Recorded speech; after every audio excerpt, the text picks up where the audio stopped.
Bonjour à tous, bienvenue sur cette nouvelle vidéo sur la chaîne du LabFab. Très heureux de vous retrouver aujourd'hui. On va continuer notre série sur le karting électrique et on va voir tout ce qu'il va falloir comme matériel électronique pour faire fonctionner tout ça. Sur la dernière vidéo, on avait monté l'intégralité du châssis en suivant les plans qu'il y avait sur le site vic.io. Aujourd'hui, on va passer à une étape où on a modifié quelques petits composants. L'objectif pour nous, c'est avoir des supports pour nos ateliers pour faire un peu de code et un peu d'électronique. Et c'est pour ça qu'on a notamment intégré une carte Arduino dans le système pour pouvoir piloter l'ensemble du karting. L'intérêt de cette carte, c'est qu'on va pouvoir y brancher tout un tas de composants qui vont nous permettre de paramétrer et programmer le karting. Par rapport au testeur de cerveau qui est préconisé sur le site vic.io, on va se retrouver avec une facilité d'installation et d'utilisation. Le premier élément qu'on va brancher sur cette carte Arduino, c'est ce potentiomètre à 3 positions. Typiquement, dans notre utilisation qui est prévue pour des adultes et des enfants, on va pouvoir l'utiliser pour brider le moteur en fonction de la vitesse qu'on veut adapter au public. Deuxième chose qu'on a pu implémenter, c'est ce petit ruban de LED RVB qui est pilotable avec une carte Arduino et qu'on va pouvoir aussi brancher et paramétrer en fonction de l'usage. Nous, on a choisi un moteur Turnigi Aerodrive 6364 en Outrunner et un ESC YEP 100 A. Le moteur, lui, est déjà monté sur la plaque d'aluminium dont vous trouvez les plans dans la documentation du karting électrique et qui va nous permettre de gérer la tension de la courroie entre le moteur et la poulie montée sur la roue. Au niveau de l'ESC, on a simplement inséré une plaque de distribution qui va nous permettre de faire fonctionner l'ensemble du matériel. Pour rappel, le moteur, lui, se branche directement sur l'ESC ici et demande du 22,2 volts pour fonctionner, alors que la carte Arduino, le ruban de LED et le petit potentiomètre, eux, fonctionnent en 5 volts. Le fil plus et le fil moins de l'ESC sont directement soudés sur la plaque d'alimentation. L'arrivée de la batterie est elle aussi soudée directement sur la plaque d'alimentation. Et derrière, on a simplement soudé un régulateur de tension qui permet de transformer le 22,2 volts en 5 volts. Pour le reste du matériel, on retrouve ce qu'il y avait sur la liste du site internet. La pièce imprimée en 3D qu'on va insérer dans la roue et qui va nous permettre d'entraîner cette roue avec la courroie qui est reliée au moteur. Dernier élément, une petite carte de programmation qui va nous permettre de reprogrammer l'ESC en fonction des usages. Au niveau de l'électronique, on a besoin d'un double circuit. Un circuit branché directement sur la LiPo qui va nous permettre d'alimenter l'ESC et le moteur, et un circuit en 5 volts qui va nous permettre d'alimenter la carte Arduino, le ruban de LED, le potentiomètre et le switch 3 positions. Comme j'aime bien que les montages soient assez propres, on a simplement, nous, inséré une petite plaque de distribution sur laquelle on a soudé directement l'arrivée de la LiPo, où on a soudé le fil plus et le fil moins de l'ESC puisqu'il s'alimente directement sur la batterie, et où on a soudé aussi un petit régulateur de tension, un Polylus 5 volts qui permet de réguler la tension de 22,2 volts à 5 volts pour l'alimentation externe du circuit électrique.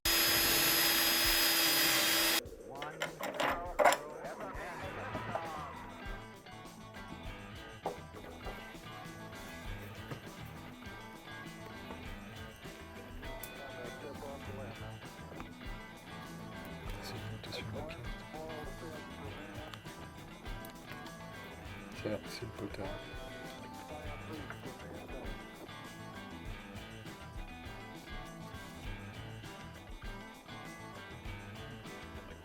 Yes.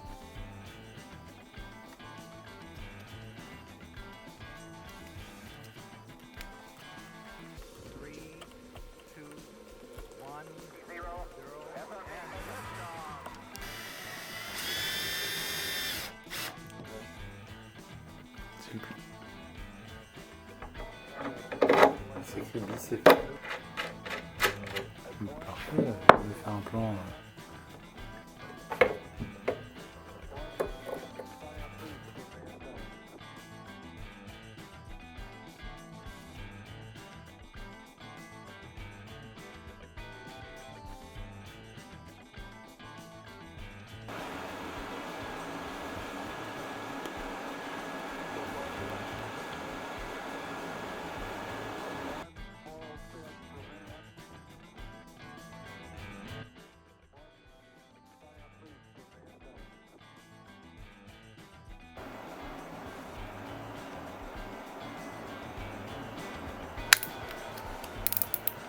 Bien ça.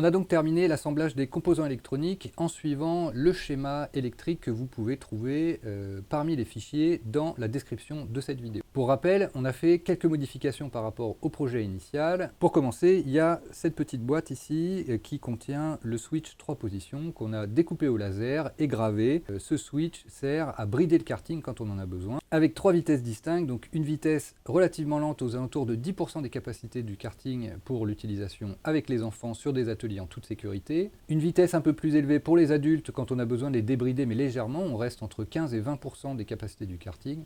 Et une vitesse complètement débridée, où là on va pouvoir s'amuser et atteindre les capacités pleines de la machine. Au niveau de la carte Arduino, on a juste découpé 2 petites plaques au laser qui nous ont permis de fixer des entretoises qui viennent supporter la carte pour qu'elle soit stabilisée dans le compartiment prévu à cet effet.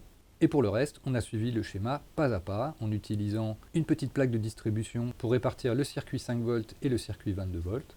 Pour rappel, le circuit 5 volts alimente le ruban de LED, le potentiomètre, le switch et la carte Arduino, alors que le circuit 22 volts, lui, alimente directement l'ESC et le moteur. On a installé à l'arrière le ruban de LED qui rajoute du fun au niveau décoration. On va donc passer maintenant à la dernière partie de cette vidéo, où on va se concentrer sur la fixation du moteur sur le châssis pour que la roue et la courroie soient alignées correctement.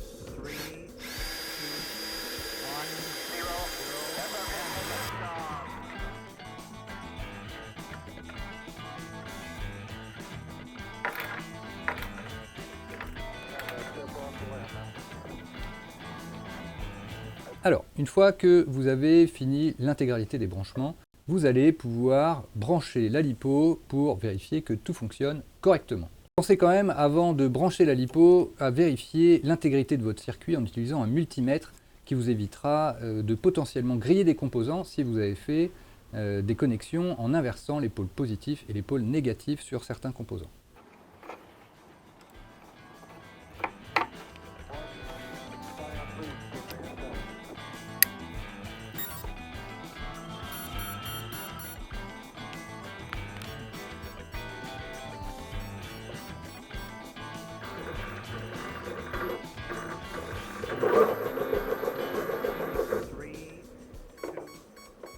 On a donc terminé le montage de ce karting en suivant le plan pas à pas. Il nous reste quelques petits réglages à faire, notamment sur l'accélérateur qui est un peu bancal et sur la fixation du moteur pour assurer une stabilité complète. On verra ça dans la 3e vidéo. Dans l'état actuel des choses, le karting fonctionne. Vous pouvez le sortir et l'essayer. Faites juste attention à la vitesse parce que ça peut monter quand même assez vite.